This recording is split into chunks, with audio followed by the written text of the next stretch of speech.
E aí, Salmo número 3.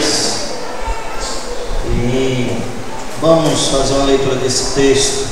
Na realidade, eu selecionei 2 versículos: Salmo 3, versículo 5, e Salmo 4, versículo 8. Então nós vamos ler esses 2 versículos e nós vamos meditar não apenas nesses 2 versículos. Nós vamos ter que olhar várias referências das Escrituras para desenvolvermos o nosso tema hoje à noite, tá bom? Salmo 3, versículo 5, depois Salmo 4, versículo 8.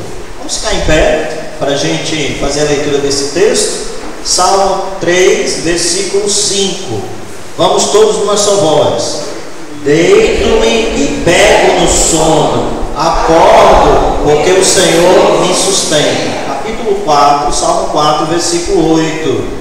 Em paz me deito e logo pego no sono, porque o Senhor, só Tu me fazes repousar seguro. Querido Deus, na Tua presença estamos hoje à noite. Nosso coração está transbordando de alegria, porque nós estamos na presença do Deus vivo. Pedimos ao Pai que neste momento a Tua palavra, que é preciosa e poderosa, possa falar aos nossos corações. Pedimos agradecidos, ó Pai, no nome de Cristo. Amém. Podem sentar, irmãos. Esses 2 versículos que nós citamos falam exatamente de uma pessoa que está tranquila, uma pessoa que não está perturbada. Uma pessoa tranquila e uma pessoa que não está perturbada é uma pessoa que consegue descansar sossegadamente, né? Aqui no versículo 5 do Salmo 3 diz: eu deito e logo, rapidinho, eu pego no sono. Então, a pessoa que está tão tranquila, seu coração está tão sossegado, a sua consciência está realmente tão limpa que ela consegue dormir e passar aquela noite maravilhosa. Lá no Salmo 4, versículo 8, diz que a pessoa deita, logo pega no sono, acorda, porque o Senhor a faz repousar seguro. Interessante, irmãos, que esses 2 salmos, o Salmo 3 e o Salmo 4, ele foi escrito pelo servo de Deus, Davi, e ele não estava enfrentando momentos fáceis na sua vida. Ele estava passando por momentos críticos, momentos de grande agonia, momentos realmente de grande tempestade. Quando você pega o Salmo 3 e você olha lá para o título, diz o seguinte: Salmo de Davi quando fugia de Absalão, seu filho. Então ele está passando por uma situação difícil, ele está passando por momentos desesperadores. O seu próprio filho queria tirar sua vida. Ele era o rei de Israel, Davi, rei de Israel, e o seu filho Absalão se levanta contra o servo de Deus para tentar realmente matá-lo e tirar assim o trono. Mas Davi está tão tranquilo, ele está com a consciência tão tranquila, ele está tão calmo, que ele foge lá de Jerusalém, ele vai se refugiar lá no deserto. Ele diz: olha, eu vou me deitar aqui nessa areia do deserto, eu vou dormir a noite toda, porque eu sei que o Senhor cuida de mim, o Senhor me sustenta, eu estou com a consciência, eu estou com o coração tranquilo. Que maravilha podermos realmente descansar seguros, descansar tranquilo, sem nada estar atormentando a nossa mente nem o nosso coração. Hoje à noite nós queremos falar sobre consciência cristã. Quando nós falamos sobre consciência cristã, eu fico extremamente preocupado, porque nós estamos observando, irmãos, um crescimento tão grande do cristianismo na atualidade. São tantas pessoas entrando, dizendo ser evangélicos, mas nós percebemos que muitas dessas pessoas que se dizem evangélicos, parece que não tem nenhum compromisso real com Jesus Cristo. Muitos deles dizem que vão para a igreja, que amam ao Senhor, mas depois do culto, depois da programação, depois daquele tempo de adoração ao Senhor, voltam seus corações para a imoralidade, para a prostituição, para para a bebida e para tantas coisas pecaminosas. Dentro da igreja é uma coisa e lá fora no mundo é uma pessoa totalmente diferente. Parece que essas pessoas não têm nem um pouco de consciência de que o seu comportamento está inadequado. Infelizmente, hoje em dia, existe igreja para tudo que é gosto. Existe igreja à moda do freguês. As pessoas determinam ou exigem a forma que querem realmente a igreja cristã. Infelizmente, a seriedade, o compromisso e os valores com a palavra de Deus, com a vontade do Senhor, parece que está sendo esquecidas cada vez mais. Será que você tem realmente consciência do que é ser um crente? Será que quando você deita na sua cama, você pega o travesseiro e você faz uma avaliação e você percebe, eu posso dormir tranquilo porque a minha vida está agradando ao Senhor, o meu comportamento, as minhas atitudes, o meu viver glorifica o nome do nosso Deus? É sobre essa temática que nós queremos desenvolver a nossa mensagem hoje à noite. A consciência que nós devemos ter em nossas vidas, esse compromisso de lealdade com a palavra de Deus. Quando nós estudamos a palavra consciência, nós podemos observar que no seu significado diz o seguinte: é a capacidade de perceber as coisas internas ou internas, é o julgamento das ações e dos pensamentos do íntimo do ser, é a capacidade que você tem de julgar a si mesmo, é a capacidade que você tem de acusar a si mesmo, de poder conceituar se você está fazendo aquilo que é certo ou aquilo que é errado. Davi, nesse texto de Salmo 3 e Salmo 4, ele podia dormir sossegado, porque ele sabia que estava enfrentando duras dificuldades, grandes perseguições, mas ele estava fazendo aquilo que agradava a Deus. Então o seu coração estava quieto, o seu coração estava tranquilo, a sua consciência estava pura. E isso é algo, irmãos, que nós precisamos primar nas nossas vidas cristãs. Uma consciência pura, uma consciência santa, uma consciência realmente que esteja respaldada na palavra de Deus. Lá no livro de Romanos, capítulo 2, versículo 14 e 15, o apóstolo Paulo, descrevendo sobre a consciência, ele fala para nós sobre a função que essa consciência que cada ser humano tem dentro de si. Lá em Romanos 2, versículo 14 e versículo 15, ele diz o seguinte: quando os gentios que não têm lei procedem por natureza de conformidade com a lei, não tendo lei, servem eles de lei para si mesmos. Estes mostram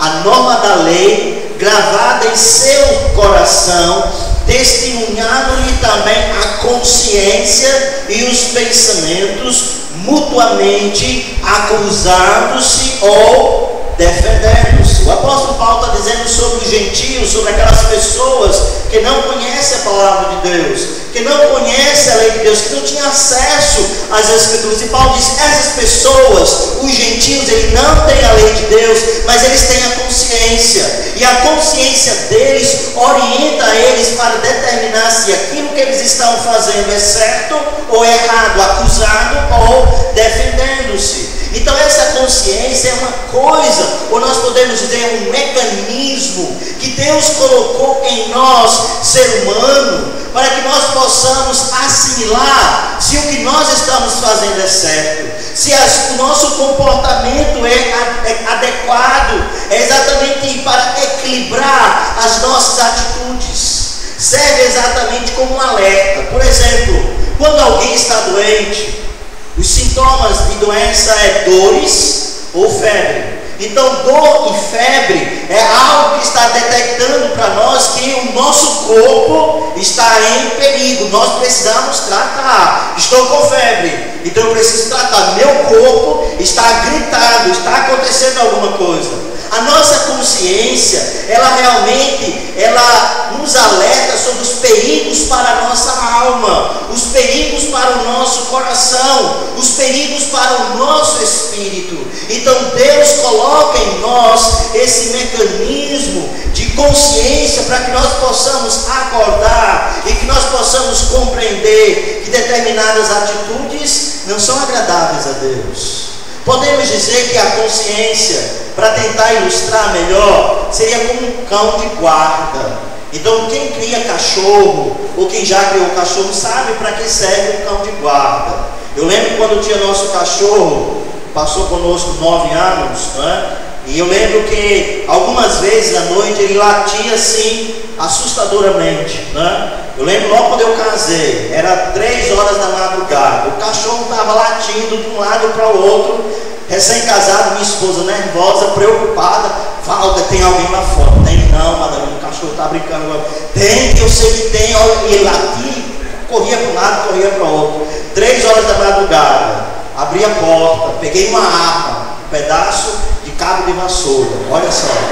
E aí saí, coração a mil, né? Meu Deus, o que é que está acontecendo? O cachorro latia, corria para um lado para o outro. E aí quando eu percebi, ele estava brincando com um vasilhame de água sanitária. Graças a Deus, não foi nenhum ladrão, né? Mas ele estava latindo, então eu sabia que estava acontecendo alguma coisa lá fora. A consciência serve para isso. Teve uma outra vez que também ele começou a latir, e nós acordamos, e na realidade era um ladrão. Ele roubou lá no quintal algumas coisas também, né? Chamamos a polícia, mas o ladrão já tinha ido embora. Então a consciência, ela podemos ilustrar como sendo um cão de guarda. Ele está nos alertando para algum prejuízo, para alguma coisa que pode prejudicar também a nossa vida. Interessante que, diante de circunstâncias adversas, essa nossa consciência, que Deus colocou em nós para impulsionar, para fazer esse auto-julgamento, para tomar decisões. E aí eu preciso me posicionar, eu preciso decidir o que é melhor para a minha vida.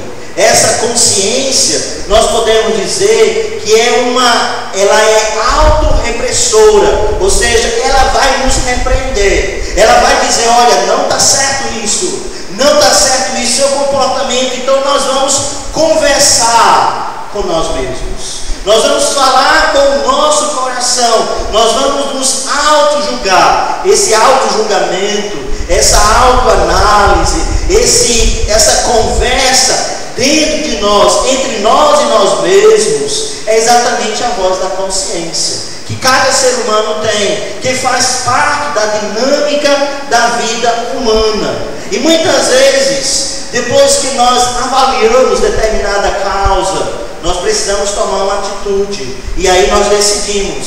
E depois que nós decidimos, com a consciência tranquila, nós ficamos felizes, nós estamos em paz, porque nós achamos que fizemos o certo, escolhemos o melhor e está tudo tranquilo. Mas há um problema. O problema é que eu posso tomar uma decisão errada e achar que é certa.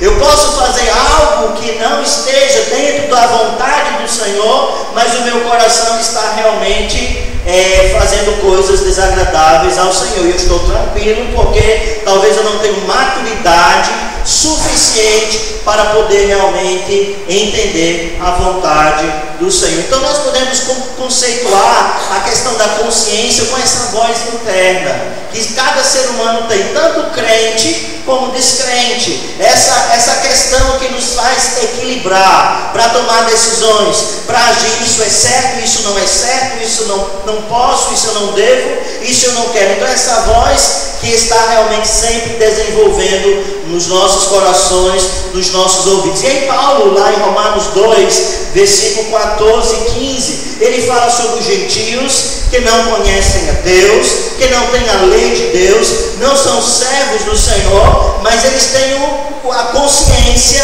e essa consciência vai acusar e vai defender também. Foi um mecanismo que Deus colocou em nossas vidas para realmente nortear as nossas vidas. E aí quando nós estudamos sobre consciência, esse estado que nós devemos ter de tranquilidade, de satisfação, de saber que o que nós estamos fazendo é correto, como nós vimos Davi, em paz me deito, logo pego no sono, eu dormi, acordei, porque o Senhor me sustenta. Uma consciência tranquila. Nós podemos observar nas Escrituras que a palavra de Deus descreve alguns tipos de consciência. E aí nós queremos observar que tipo de consciência é essa que a Bíblia descreve. Nós vamos lá para o livro de Tito, capítulo 1, versículo 15 e 16. E nós observamos aqui, irmãos, nesse texto, um tipo de consciência corrompida, um tipo de consciência descomprometida com Deus, não está atrelada aos valores espirituais, não está realmente preocupado com o fazer agradar a Deus. Observa em Tito capítulo 1, versículo 15 e 16, diz: todas as coisas são puras para os puros, porém para os impuros e descrentes nada é puro, porque tanto a mente como a consciência deles estão corrompidas. Então a Bíblia descreve que a mente e a consciência do incrédulo, a mente e a consciência dos descrentes está corrompida. E aí no versículo 16, veja só como age a mente ou a consciência de uma pessoa sem Deus. No tocante a Deus, eles professam conhecer. Eu conheço Deus. Deus é interessante. Eu conheço algumas coisas do Senhor. Eu conheço a palavra de Deus. Eles declaram conhecer Deus. Mas veja só que é apenas verbalizar. Não é um envolvimento verdadeiro com a pessoa do Senhor. De acordo com o texto diz, eles professam conhecê-lo, porém, entretanto, o negam por suas obras. E por isso eles são abomináveis, desobedientes e reprovados para toda a boa obra. Então nós vemos aqui um grupo de pessoas que tem a consciência, mas a sua consciência é corrompida, dizem que conhecem a Deus, mas eles não andam com Deus, não procuram fazer a vontade do Senhor, porque a sua mente é uma mente incrédula, é uma mente que realmente não está preocupada em satisfazer a vontade do Criador. É uma consciência que procura fazer tudo aquilo que lhe traz prazer pessoal. Então é uma pessoa que não distingue valores, é uma pessoa que aceita tudo, para ele tudo é lícito, tudo é possível, é uma pessoa totalmente egoísta, é uma pessoa que vive em prol do prazer pessoal. Então essa consciência é uma consciência corrompida, é uma consciência pecaminosa, é uma consciência que está sendo direcionada pelo pecado, que está atrelado de uma forma tão violenta na vida dessa pessoa. Voltando um pouquinho à palavra de Deus em 1 Timóteo capítulo 4, versículo 2, nós observamos aqui o apóstolo Paulo também falando sobre uma pessoa, um grupo de pessoas que também tem consciência, mas essa consciência dessas pessoas, segundo a Bíblia, ela é cauterizada. E diz o seguinte: pela hipocrisia, 1 Timóteo 4, 2, pela hipocrisia dos que falam mentiras e têm cauterizada a própria consciência. Então a sua consciência existe, a sua consciência está ativa, mas é uma consciência cauterizada. Interessante a palavra cauterizada. No Velho Testamento, no Novo Testamento também, quando se pegava os criminosos, ou quando eles fugiam e quando pegavam de volta, esses criminosos ou esses escravos, eles eram marcados. Pegava uma chapa quente de ferro e pegava aquela pessoa e fazia aquela marca. Então aquilo era cauterizar, era marcar aquela pessoa. E também dá a ideia de uma pessoa insensível.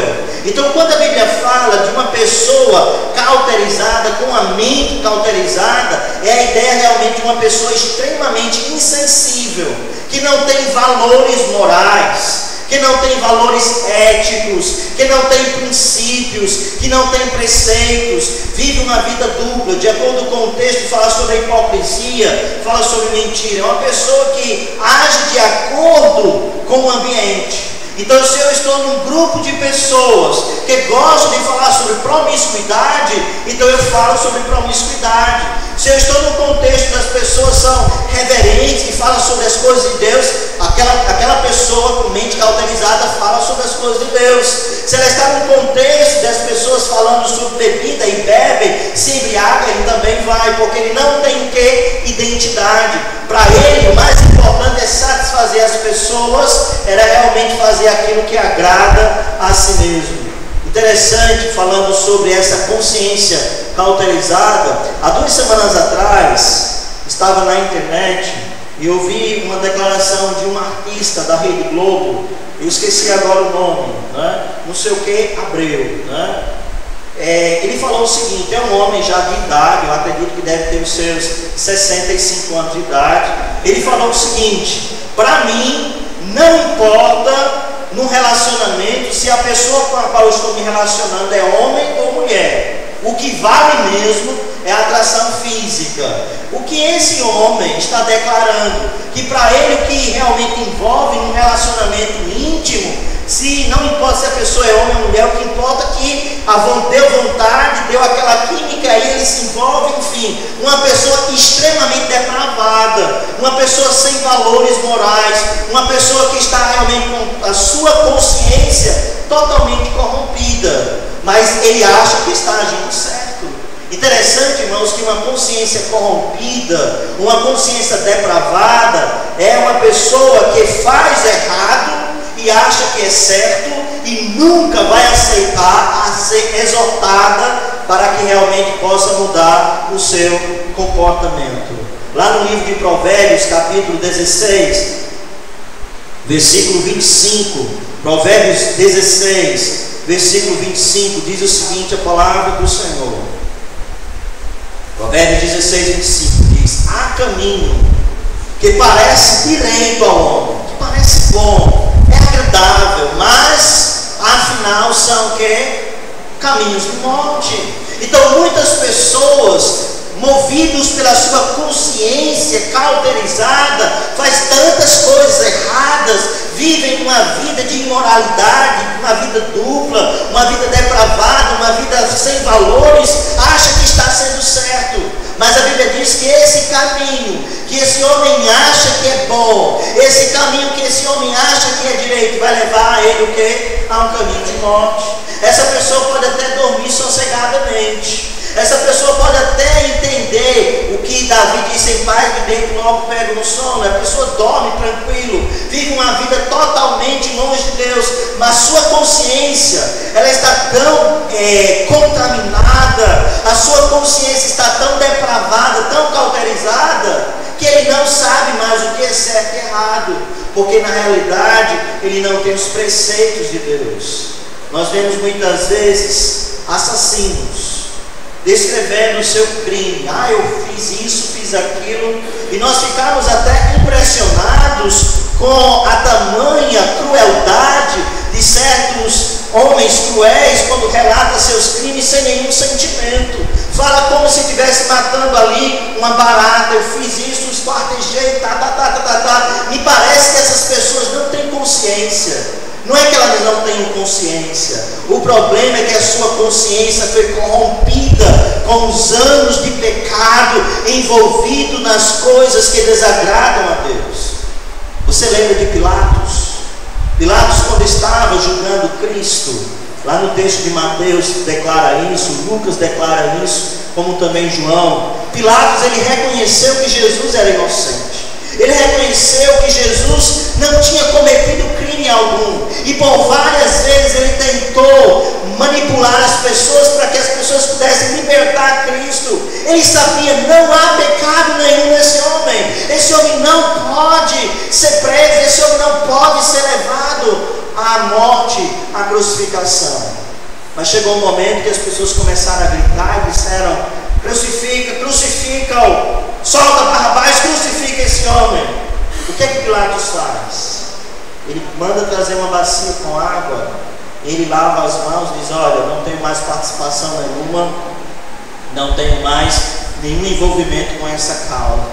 Parece que ele não tem nenhuma consciência de que ele tinha autoridade, ele poderia ter liberto Jesus naquele momento, mas ele não fez porque ele não quis, na realidade porque a sua consciência era uma consciência corrompida, a sua consciência era uma consciência cauterizada, ele estava procurando fazer aquilo que agradava a si mesmo, a sua consciência não estava respaldada na vontade de Deus.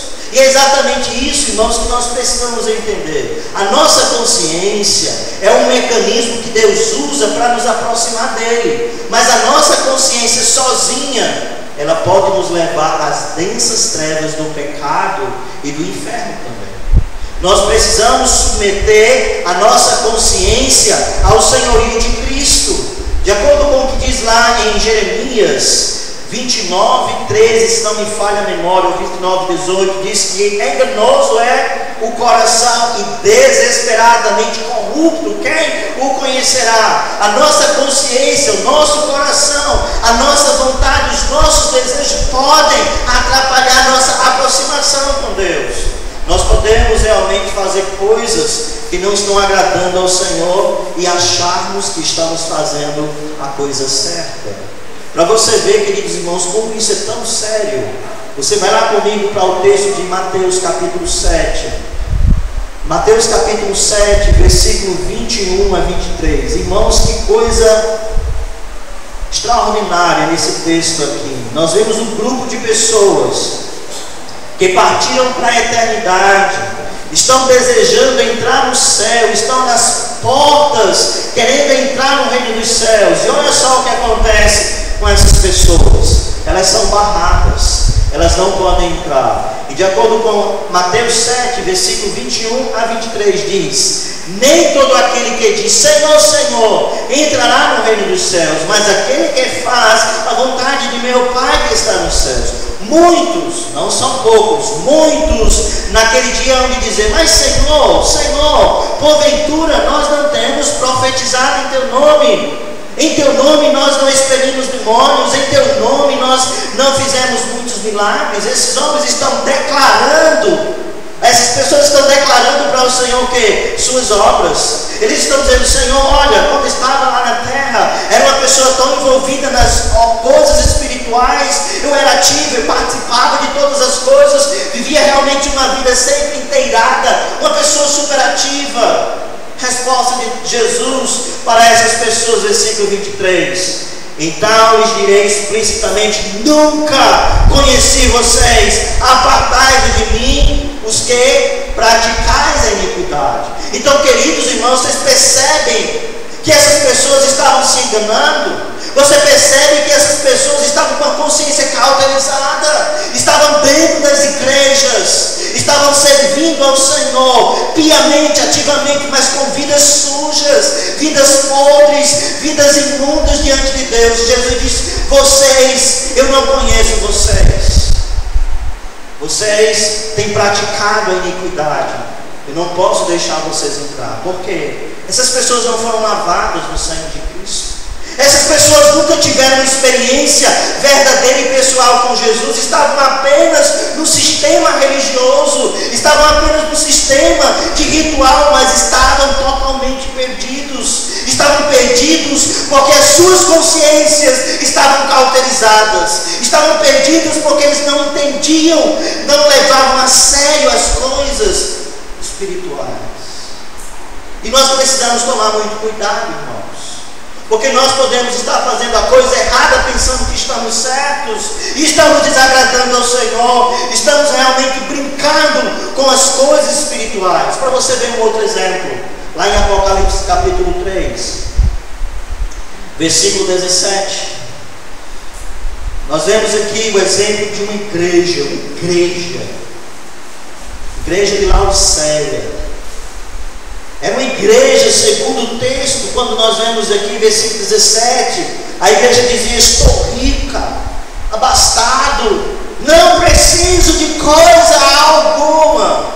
Era uma igreja autossuficiente, era uma igreja que tinha posses, era uma igreja que tinha riquezas, era uma igreja que tinha glória, era uma igreja que tinha grandes coisas, talvez um templo, a coisa mais bela do mundo, na cidade lá de Laodiceia. E Jesus, quando olha para essa igreja, diz: olha, vocês estão pobres, vocês estão cegas, vocês estão despidas diante de mim. Por quê? Eles expulsaram Jesus da igreja. Quando você observa aí no versículo 20, Jesus diz: eis que estou à porta e bato. Se Jesus está batendo a porta, é porque ele estava do lado de fora. A igreja expulsou Jesus da sua vida. A igreja expulsou Jesus do centro. Jesus estava do lado de fora e nem sequer perceberam isso. Por que não perceberam? Porque as suas consciências estavam cauterizadas, as suas mentes estavam dominadas pelo pecado, pelas coisas do inimigo, pelas coisas do mal, cada vez mais se envolvendo em coisas que não agradam ao Senhor. E Jesus diz: estou à porta, eu bato. Se alguém porventura escutar a minha voz e abrir essa porta, eu vou entrar, eu vou cear com essa pessoa, eu vou participar da vida dessa pessoa. Que lamentável, irmãos, uma igreja que se dizia cristã no início da igreja do Senhor Jesus, lá na cidade de Laodiceia, só de aparência, sem Cristo. Irmãos, eu me preocupo muito, porque eu sei que daqui a 100 anos, e nós já falamos isso, daqui a 100 anos eu acho que 99% de todo esse grupo aqui já tem partido para a eternidade, se Cristo não voltar daqui a 100 anos. E a minha preocupação é, desse grupo que aqui está, nesse exato momento, será que todos estarão nas mansões celestiais? Será que todos estarão realmente entrando na presença do Senhor? Queridos, não é uma vida religiosa que leva você para o céu. Não é uma vida de aparência, de superatividade na igreja. O que leva o homem para o céu é ele ter entregue de fato a sua vida ao Senhor Jesus Cristo, ter uma experiência verdadeira e sincera com Cristo, Jesus participando ativamente da sua vida. Jesus diz: quem ainda nascer de novo não pode entrar no reino dos céus. Você pode estar dentro de uma igreja evangélica que prega a palavra de Deus com seriedade, mas não quer dizer que você vai entrar nas mansões celestiais. Você precisa tomar cuidado com a sua consciência. Você não pode permitir que a sua consciência dirija a sua vida. Você precisa tomar cuidado. Você precisa observar na palavra de Deus se você está fazendo aquilo que agrada ao Senhor. Então nós vemos aqui um exemplo de uma consciência cauterizada, de uma consciência corrompida. São pessoas que vivem no pecado, que não aceitam exortações, são pessoas mentirosas, são pessoas hipócritas, são pessoas de dupla face, são pessoas depravadas, são pessoas que aos olhos do Senhor, reprovadas. Não é esse tipo de pessoas que Deus quer dentro da sua igreja. Lembra que nós falamos no início? O cristianismo tem crescido muito aqui no Brasil. Nós temos muitas igrejas cristãs, ou que se dizem cristãs. Mas quantas pessoas são realmente cristãs? O Cristo está agindo na vida dessas pessoas? Quantas pessoas de fato estão comprometidas com o Senhor Jesus? Irmão, obrigado.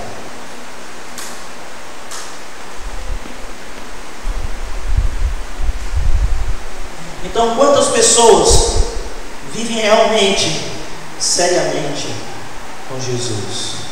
Você poderia hoje à noite chegar em sua casa e deitar no seu travesseiro e dizer: Senhor, que maravilha, eu sei que eu já entreguei a minha vida a Cristo, eu sei que eu pertenço ao Senhor, e se nesta noite, ao dormir, eu não acordar amanhã, eu sei que eu vou acordar nas mansões celestiais. Essa é a sua certeza? Essa é a sua convicção, irmãos? Você precisa de fato ter essa convicção verdadeira no seu coração, porque você precisa realmente confiar verdadeiramente no Senhor Jesus. Um outro tipo de consciência, e nós vamos acelerar só um pouquinho, 1 Coríntios capítulo 8, versículo 7, nós observamos aqui uma consciência fraca. Essa consciência fraca, de acordo com o texto de 1 Coríntios capítulo 8, é de uma pessoa que é crente, é uma pessoa que ama Jesus, é uma pessoa que procura fazer a vontade de Deus, mas é uma pessoa jovem na fé, é uma pessoa que ainda não tem muita maturidade cristã. Interessante que no capítulo 8 de 1 Coríntios, o apóstolo Paulo está falando sobre a carne sacrificada aos ídolos. E Paulo diz: olha, irmãos, não tem problema nenhum de você ir lá no mercado e comprar carne sacrificada a ídolos. Você pode comer em abundância. Mas tem alguns irmãos dentro da igreja que têm uma consciência fraca, que não desenvolveram-se tão bem na vida cristã. São pessoas problemáticas, são pessoas preconceituosas, são pessoas imaturas na vida cristã, que acham que comer essa carne sacrificada a ídolo vai ser algo pecaminoso. E aí Paulo aconselha lá no capítulo 8 de 1 Coríntios, dizendo, lá no versículo 13: é por isso que, se a comida serve de escândalo ao meu irmão, nunca mais comerei carne, para que não venha a escandalizá-lo. Então Paulo aqui está mostrando que nós temos que ter cuidado, que nós temos que ter paciência com esses irmãos que têm o quê? A consciência fraca. Por 3 vezes ele usa essa expressão, consciência fraca. Versículo 8, versículo 7, versículo 10 e versículo 12. O problema não é a carne sacrificada, irmãos. O problema era a consciência fraca daqueles irmãos fraquinhos, imaturos, preconceituosos, problemáticos também. Hoje em dia, talvez o problema que gira em torno da igreja não seja a questão de carne sacrificada a ídolos. Talvez os problemas sejam outros, mas nós precisamos realmente tomar cuidado para que isso não venha causar nenhum problema na igreja do Senhor Jesus. Então, essa consciência fraca que Paulo está descrevendo aqui são de pessoas que não amadureceram na fé, que realmente são pessoas preconceituosas, só sabem criticar, só sabem acusar. Então é melhor evitar problemas com essas pessoas. E aí, voltando lá para 1 Timóteo capítulo 1, versículo 3, nós vamos precisar correr mais um pouquinho. 1 Timóteo capítulo 1, versículo 3, aqui nós vemos a boa consciência. Então nós já falamos um pouco sobre a consciência cauterizada, nós já tratamos rapidamente sobre a consciência fraca, e nós também temos a boa consciência. E essa é a consciência que nós precisamos anelar e desejar para ter em nossa vida.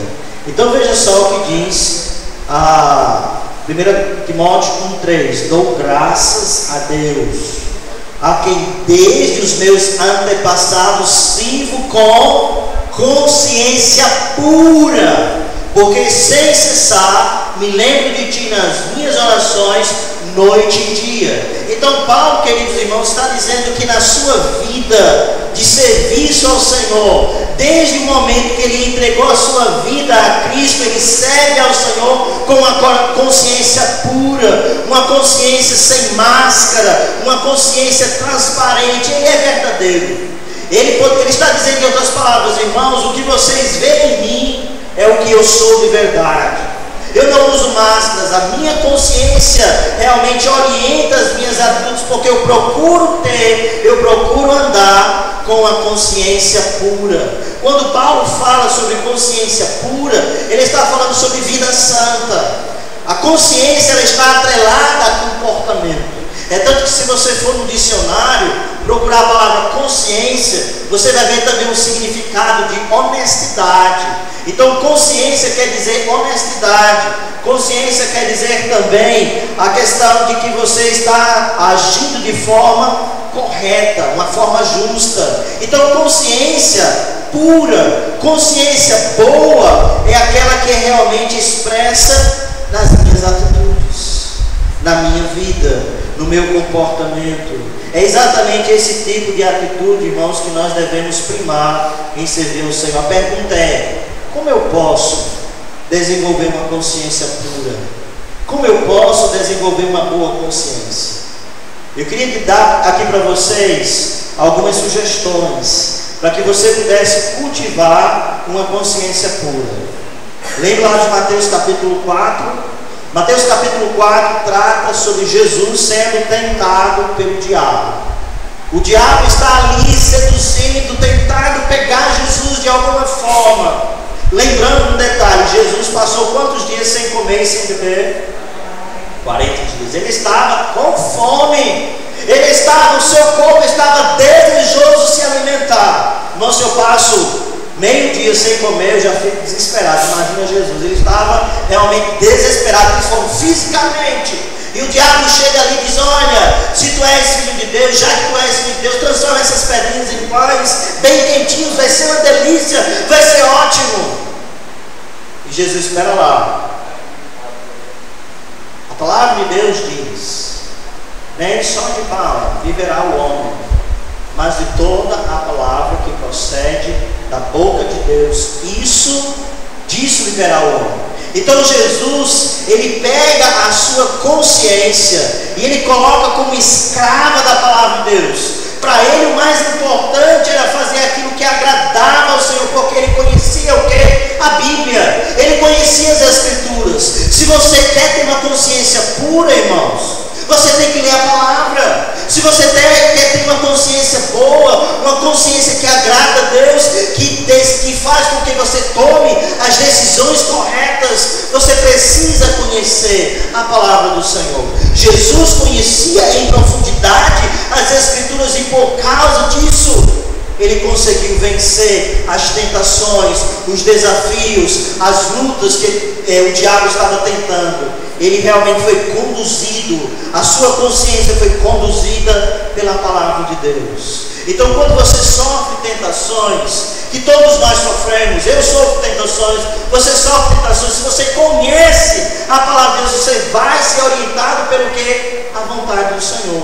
Estou sendo tentado a fazer determinada coisa, eu vou mentir, mas a Bíblia diz que eu não posso mentir. Então, a minha vontade é eu querer mentir, mas eu vou fazer a vontade de Deus. Quanto mais você conhecer da palavra de Deus, quanto mais você conhecer das Escrituras, uma consciência melhor, uma consciência mais pura, uma consciência mais santa vai ter na sua vida. Outra coisa que nós podemos observar, para desenvolver uma consciência agradável, uma boa consciência diante de Deus, que vai nos ajudar a tomar essas decisões, essa voz que vai surgir em nossa vida quando nós estamos passando por dificuldades, tentações, é exatamente conhecer a Deus. Lembra de José, do Egito? E agora está passando até também na Rede Record, né? E eu quero abrir um parênteses, cuidado, viu, como que você vê. Ali é uma produção científica. Alguns detalhes são oriundos da palavra de Deus, mas nem tudo o que se passa na televisão está nas Escrituras, viu? Olho vivo, né? Analisa as Escrituras e confirma. Mas enfim, o que acontece quando José do Egito está lá na casa de Potifar? Aquela mulher sedutora vendo aquele jovem, provavelmente muito bonito, fortão, etc.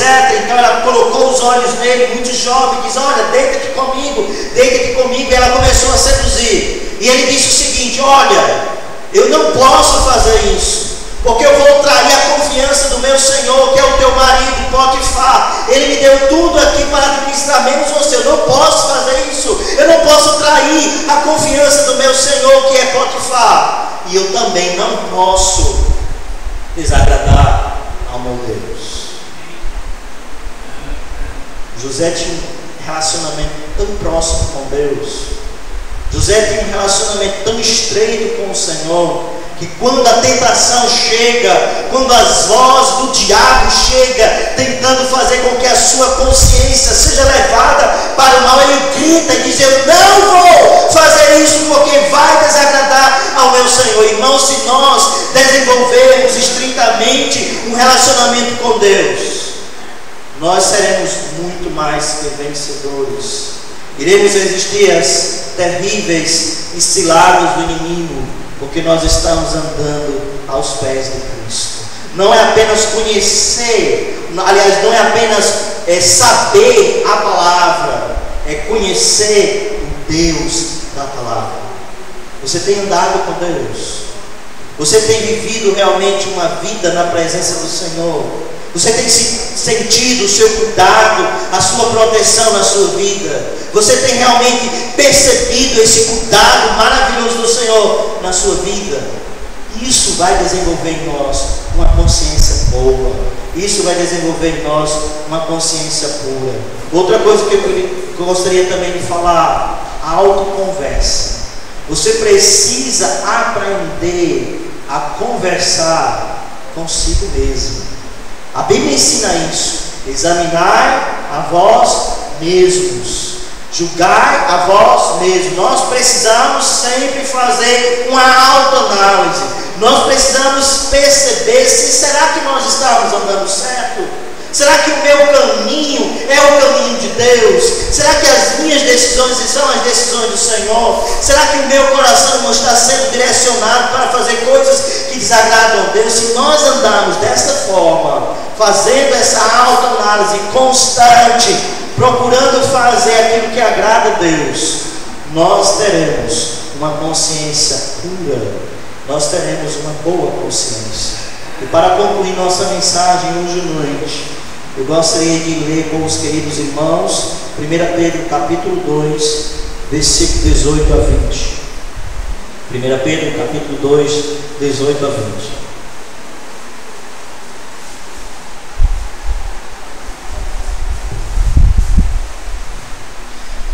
Diz o seguinte a palavra de Deus, 1 Pedro 2, 18 a 20.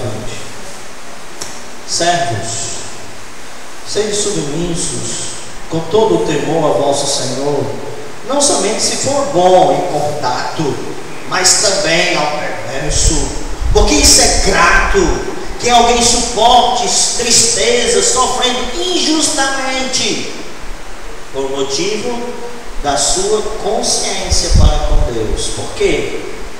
Que glória há se pecando e sendo esbofeteado, por isso suportais com paciência? Se entretanto, quando praticais o bem, sois igualmente afligidos e suportais com paciência. Isto é grato ao Senhor.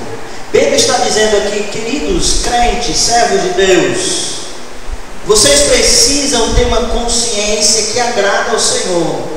E se vocês vierem a sofrer, que vocês sofram não com a consciência pesada, não com a consciência contaminada. Prefiram sofrer fisicamente ao invés de atacar a sua alma com coisas pecaminosas. O texto aqui está mostrando sobre um servo sendo submisso ao seu Senhor, um servo que obedece mesmo que o seu Senhor seja perverso, mesmo que ele sofra, que ele pague o preço, mas ele tem uma consciência que precisa fazer aquilo que agrada a Deus. Ele sofre fisicamente, mas a sua mente, a sua consciência, a sua alma está sossegada, está tranquila, está quieta, está serena, está em paz. Esse servo que age dessa forma, que paga o preço fisicamente, mas a sua mente não foi afetada com o pecado, ele vai dizer o que disse Davi: em paz me deito, e eu logo pego no sono, porque só tu, Senhor, me fazes repousar seguro. Está enfrentando lutas, ele está enfrentando atrocidades, injustiça, crueldades por parte dos homens, que são cruéis, mas ele sabe que está no centro da vontade de Deus. Ele tem a convicção de que está fazendo aquilo que agrada ao Senhor. Sua consciência está respaldada na vontade de Deus. Ele pode dormir tranquilo, porque a sua alma, a sua mente, o seu coração, a sua consciência não foi afetada. O que você prefere, irmãos? Ser afetado a sua alma ou ser afetado o seu corpo? Pedro nos ensina: é melhor o corpo ser afetado do que a consciência, a alma, o espírito ser afetado com o pecado. Que nós possamos aprender a dormir sossegadamente, com a consciência tranquila de que as nossas vidas estão satisfazendo ao nosso Deus, ao nosso Senhor. Ó Deus maravilhoso, nos colocamos diante de Ti hoje à noite, Pai, agradecidos pelo grande e imenso privilégio de conhecer a Tua palavra, Senhor. É através dela, da tua palavra, que nós somos repreendidos. É através, ó Deus, da tua palavra que nós somos exortados, somos disciplinados e somos admoestados e educados nos caminhos do Senhor. Ó Deus amado, tu conheces o coração do teu povo que aqui se encontra. E o Senhor também sabe quem não é o teu povo aqui. Ó Deus, que todas essas pessoas, todo esse grupo aqui, hoje à noite, sejam verdadeiramente adoradores do Senhor. Que todos aqui, ó Pai, tenham sentido e presenciado experiência com Cristo. Que foram realmente selados, ó Deus, com o Espírito Santo da promessa. Ó Deus querido, e se há no nosso meio aqui pessoas que ainda não tiveram um encontro verdadeiro com Cristo, que o Senhor possa salvá-los. Que o Senhor possa transformar essas vidas, ó Pai, e que esses corações, que essas mentes, que essas consciências possam ser transformadas pelo poder do Senhor. Abençoa-nos, ó Pai, grandemente. Nós agradecemos e pedimos a tua bênção, Pai, no nome do Senhor Jesus. Amém.